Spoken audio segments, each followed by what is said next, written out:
It's gone beyond remedies like passive resistance. If I may, I, for one, have never advocated passive anything. I'm with Mr. Jinnah. We must never submit to such laws. Ever. And I think our resistance must be active and provocative.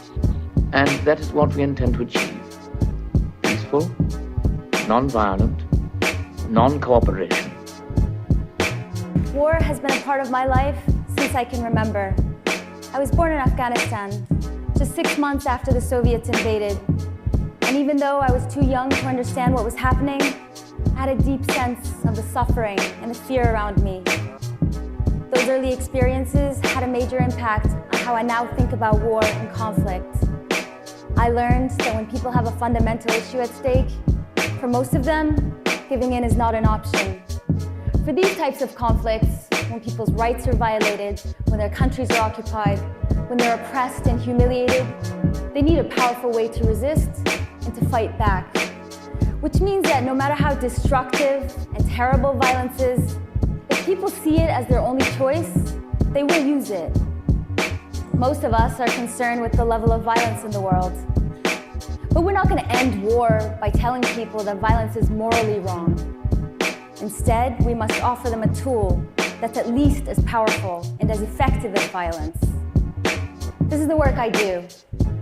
For the past 13 years, I've been teaching people in some of the most difficult situations around the world how they can use non-violent struggle to conduct conflict. Most people associate this type of action with Ghandi and Martin Luther King. But people have been using non-violent action for thousands of years. In fact, most of the rights that we have today in this country, as women, as minorities, as workers, as people of different sexual orientations, and citizens concerned with the environment, these rights weren't handed to us. They were won by people who fought for them and who sacrificed for them. But because we haven't learned from this history, nonviolent struggle as a technique is widely misunderstood.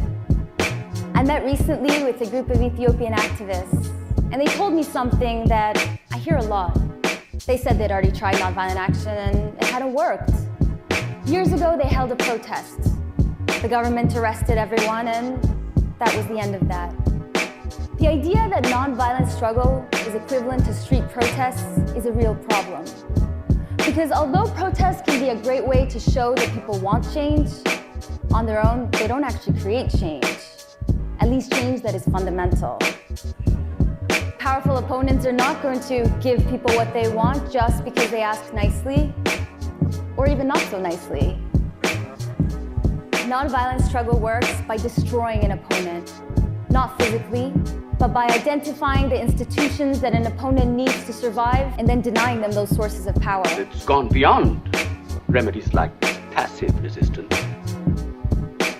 If I may, I, for one, have never advocated passive anything. I'm with Mr. Jinnah. We must never submit to such laws. Ever. And I think our resistance must be active and provocative. And that is what we intend to achieve. Peaceful, non-violent, non-cooperation.